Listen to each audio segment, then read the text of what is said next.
Yo la team, j'espère que vous allez bien. Aujourd'hui, une nouvelle vidéo sur la chaîne, présentation de mon setup pour 2025. Comme je vous l'avais dit, j'ai fait un changement de setup. Donc là, je suis enfin dans ma chambre, je suis enfin calé, j'ai tout installé. Il va manquer une dernière chose, ça je vous en parlerai en fin de vidéo. Mais voilà, tout est prêt. Je vous avais promis une vidéo spéciale setup, donc elle est aujourd'hui. Donc dans cette vidéo, je vais vous présenter composant par composant l'entièreté de mon setup, que ça passe par le PC, par les écrans, par même le bureau, tout ce qui est les décors, les posters, tout ça, je vais tout vous expliquer, tout vous montrer dans cette vidéo. La vidéo va peut-être être un peu longue, mais c'est que vraiment je vais vous expliquer chaque partie du setup, chaque périphérique et surtout vous donner un petit peu les points forts et les points faibles de chaque périphérique parce que il y a des choix, si j'avais pu les refaire, j'aurais peut-être pas fait les mêmes. Donc aujourd'hui, je vais essayer de vous aiguiller un petit peu. Sans plus tarder, on va pas parler plus, on va passer directement au setup. C'est parti.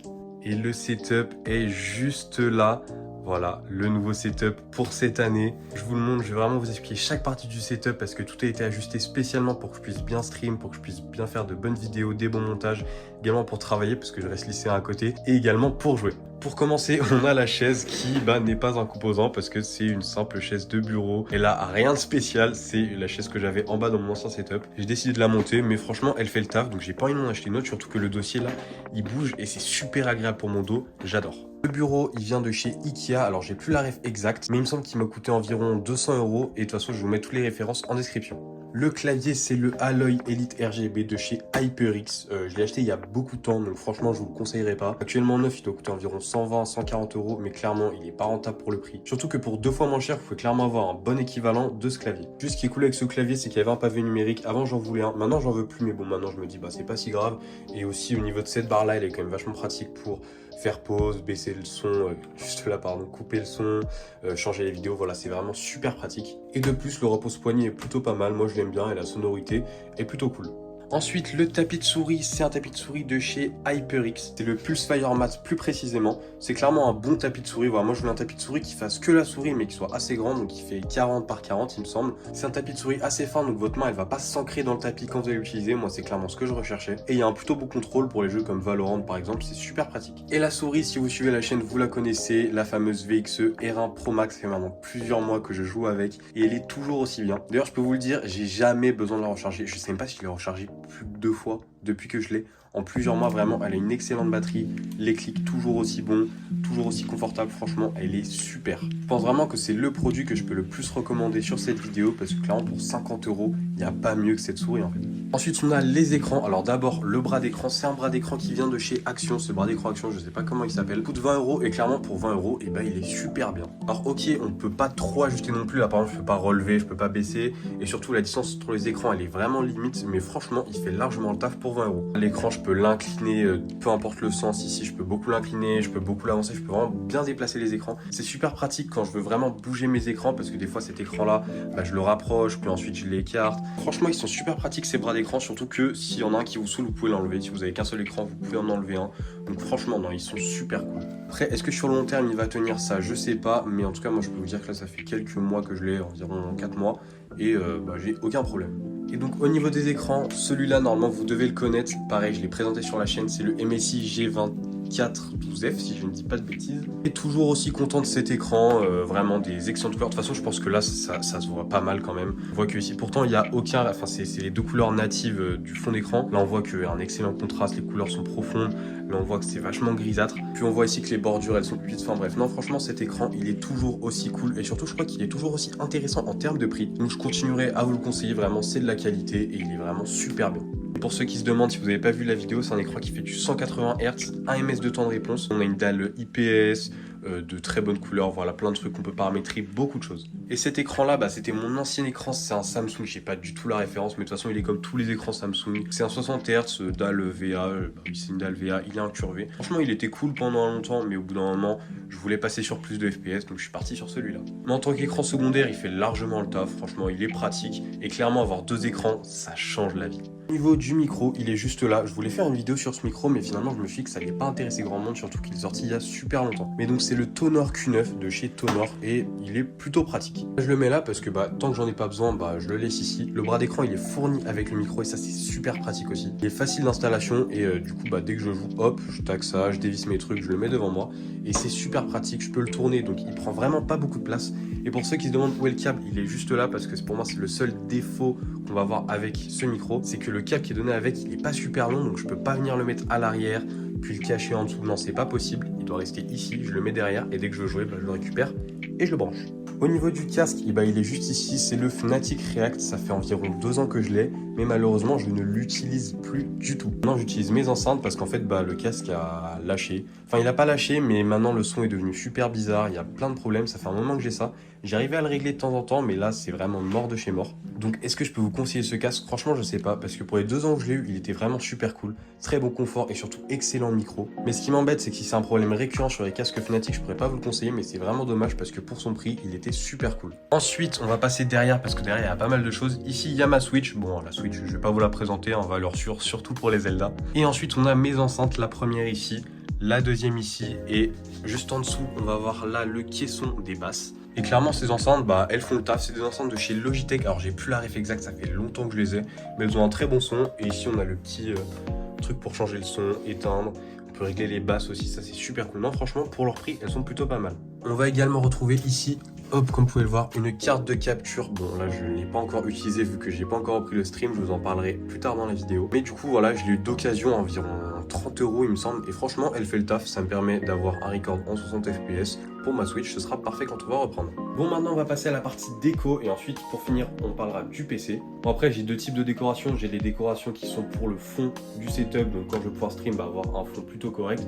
Et mes décos à côté que je vais quand même vous présenter. Déjà, au niveau des éclairages, on a ces 2 trucs LED que j'ai acheté chez Action pour 10 ou 20 €. Je me souviens plus du prix exact, mais franchement ils sont super cool. Voilà, alors, le seul problème c'est que l'éclairage on peut pas trop le changer. Enfin, je vais vous montrer les télécommandes, mais on n'a pas beaucoup de choix de couleurs clairement. Puis surtout le problème c'est que donc ici j'ai une 3e barre. Elle, c'est une autre référence qui coûte pareil entre 10 et 20 €, je sais plus précisément. Et en fait une télécommande marche pour les deux et t'en as une qui marche que pour ça, ou bref je sais plus. Enfin, c'est pas très pratique et il n'y a pas beaucoup de couleurs, mais franchement pour le prix c'est carrément correct. Ensuite, ici, comme vous pouvez le voir, on a beaucoup de choses, donc je vais vous en parler assez rapidement. Le premier étage ici, on a l'amiibo de Link de Tears of the Kingdom, 2 figurines pop, notamment la petite Tanjiro ici qui est super stylée, je l'aime beaucoup. Ici, on a ma Game Boy Advance, celle qui était à mon père, maintenant je la garde en décoration. Un Ocarina, ma 3DS, voilà, tout plein de petits trucs. Ici, encore une pop, quelque chose qui vient de la Corée, des références de Demon Slayer, un parfum, voilà. On a plein de trucs, on a aussi une petite boîte à musique Zelda.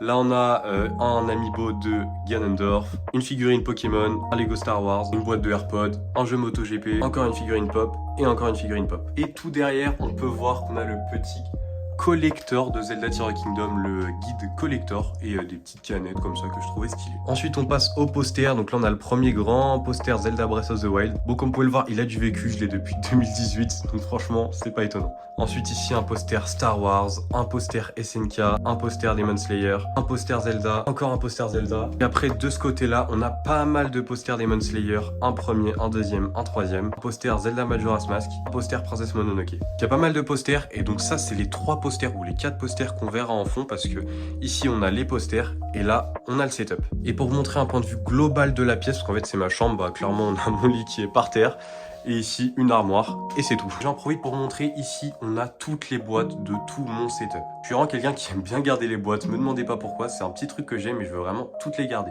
Donc voilà, il y a tout, il y a mon casque, il y a pour ma souris, mon ancien téléphone, mon nouveau téléphone. Et maintenant on passe à la bête, le PC. D'ailleurs, je ne vous avais pas montré, mais j'ai aussi une petite figurine d'Inosuke avec des petites TNT à côté. Donc, pour commencer, le boîtier, c'est un MSI Macforge 100M ou 100R, je sais plus. Mais en tout cas, c'est celui qui peut changer de couleur, qui a les ventilateurs adressables RGB. La carte mère, c'est une Gigabyte B550M DS3H. C'est une petite carte mère entrée de gamme, mais qui fait le taf avec 4 slots de RAM. Et de toute façon, j'ai qu'un petit processeur, donc pas besoin d'une grosse carte mère. La RAM, je l'ai changé, c'est des Corsair Vengeance RGB Pro en 32 Go, 2x16. Les anciennes, j'en ai une qui a planté, donc j'avais plus que 8 Go de RAM. Pour le stream, c'était vraiment limite. Donc je suis parti directement sur 32 pour que les streams soient de meilleure qualité. Le processeur, c'est un Ryzen 5 5600G. J'ai pris la version G parce qu'à la base, j'avais pas de carte graphique. Donc là, j'en ai enfin rajouté une en début d'année, c'est une GTX 1660 Ti. Bon, c'est une petite carte graphique, mais clairement, pour les jeux compétitifs, je peux largement jouer en 180 FPS, même en stream. Pour les jeux un peu plus gourmands, je jouerai en 100 FPS, c'est pas grave, de toute façon, j'ai fait ça pendant plusieurs années. Au niveau du stockage, on va avoir 2 SSD, un premier qu'on voit juste ici de 256 Go et en dessous il y en a un de 1 Tera. Clairement je vous conseille de partir directement sur 1 Tera, j'aurais jamais dû prendre 256 Go. Ça se remplit super vite, donc franchement si vous pouvez partir directement sur 1 ou 2 Tera, ce sera la meilleure solution. Au niveau de l'alimentation, c'est une Be Quiet Power Zone 650 watts il me semble. ensemble. J'ai plus la ref exact, mais de toute façon je crois qu'elle se vend même plus, donc clairement si vous voulez vous inspirer de cette config là, prenez une autre alimentation. Et donc au niveau du PC, je voulais rapidement vous montrer ce que j'utilisais pour le stream. À savoir la première application, vous vous en doutez bien, OBS Studio, qui est l'application que j'utilise pour pouvoir faire mes streams. Alors là, ça fait longtemps que je ne l'ai pas lancé, parce que du coup, j'ai enfin pouvoir vous parler de pourquoi je ne stream plus depuis plusieurs mois. En fait, quand j'ai changé de setup, j'avais plus d'Ethernet dans ma chambre. La carte Wi-Fi que j'ai pris, qui est la ATX 1800 de chez Asus, un truc comme ça, j'ai plus la ref exacte. Et clairement, dans ma chambre, je capte pas du tout assez, même pour jouer, c'est vraiment limite. Des fois, j'ai des grosses montées de ping. Le stream devient impossible. Entre-temps, j'ai trouvé quelqu'un de la famille qui pouvait le faire gratuitement, mais franchement, ça traîne. Et en plus, on a remarqué qu'il y avait des problèmes dans ma maison par rapport à l'Ethernet qui sont directement dans les chambres. Clairement, la reprise des streams, c'est pas pour tout de suite. Je pense qu'avant 1 ou 2 mois, ça va être très compliqué. Donc peut-être que je ferai une reprise avant l'été, je l'espère de tout cœur. Franchement, ça me saoule tout autant que vous parce que clairement, là en ce moment, il y a de super jeux à stream, notamment Fortnite qui a un chapitre 6 qui est excellent. Et malgré ça, n'hésitez pas à aller voir mon compte TikTok où en ce moment, je suis très actif. J'essaie de faire des montages vraiment tous les jours. J'y passe des heures pour essayer de vous proposer un bon contenu là-bas. N'hésitez pas à aller faire un petit tour. De toute façon, le TikTok est dans la description comme d'habitude. Donc voilà le petit OBS, on a les différentes scènes, le son, tout ça. Là, il y a directement tout. Ma caméra, encore une fois, c'est mon téléphone avec l'application Camo Studio que je vais vous montrer de suite qui est juste là. Donc voilà, Camo Studio qui est juste ici. C'est l'application que j'utilise pour connecter mon téléphone à mon PC. Et après ça, voilà, on a les jeux classiques, Valorant, League of Legends, Fortnite qui est dans Epic Games, Genshin, voilà, on a les petits jeux. Et aussi, je suis passé sur Windows 11, ça clairement, la pire erreur. Si je peux bien vous donner un conseil, ne passez jamais sur Windows 11. Clairement, je regrette de ouf, il y a grave des bugs, c'était une horreur. Un peu avant que j'arrête les streams, j'avais installé Windows 11 et j'avais plein de bugs en stream. Voilà, ceux qui étaient s'en souviennent. C'était juste horrible, donc clairement, je peux vous donner un conseil, restez sur Windows 10. Ouais, maintenant, on va essayer de calculer un petit peu le prix total du setup. D'abord de tout ça, puis ensuite en comptant les décos, même si ça va être un peu plus compliqué à estimer. Le clavier 120 €, la souris 50 €, le tapis de souris 20 €, cet écran là 100 €, cet écran là 100 €, le bras d'écran 20 €, le casque 40 €, la Switch 300 €, les enceintes 60 €, le PC environ 650-700 €, bureau 200 €. Bon, la chaise, on va pas la compter. Pour l'entièreté des posters, j'ai dû en avoir pour une trentaine d'euros. Pour les figurines, on est au total à environ 80 €. Le collector là-bas, 40 €. Et le reste des décos, je mettrai une cinquantaine d'euros en comptant les éclairages. Plus le micro qui m'aura coûté 30 €. Donc le total, ça fait environ 2000 €. Alors 2000 €, ça peut paraître cher, mais faut pas oublier que ça s'est fait sur le long terme. J'ai commencé mon setup quand j'étais en 4e, début 4e, et là je suis en première. C'est de l'accumulation sur plus de 3 ans, de petits investissements par petits investissements. Et ça a amené à un résultat final dont je suis plutôt content franchement. Après, n'hésitez pas à me donner votre avis en commentaire sur le setup. Est-ce que vous le trouvez plutôt bien? Qu'est-ce qu'on pourrait améliorer dedans? Et qu'est-ce qu'on pourrait y changer? Bon voilà les gars, c'est la fin de cette vidéo, j'espère qu'elle vous aura plu. Je sais qu'il y avait plusieurs personnes qui m'avaient demandé que je montre mon nouveau setup. C'est chose faite, même si la vidéo a pris un peu de retard, je vous promets d'essayer de produire de nouvelles vidéos dans les prochaines semaines. Franchement, je suis plus motivé que jamais, j'attends juste à tout prix ce câble Ethernet pour que je puisse reprendre les streams. Mais je vous promets qu'il y a du nouveau contenu qui arrive prochainement. En tout cas, je vous remercie d'avoir vu cette vidéo jusqu'au bout, ça fait vraiment super plaisir, ça apporte du soutien à la chaîne. N'hésitez pas à vous abonner, à liker et à commenter pour donner votre avis sur le setup en général et des conseils si vous en avez pour que je puisse m'améliorer. Je vous fais plein de bisous, c'était The Link, ciao la team.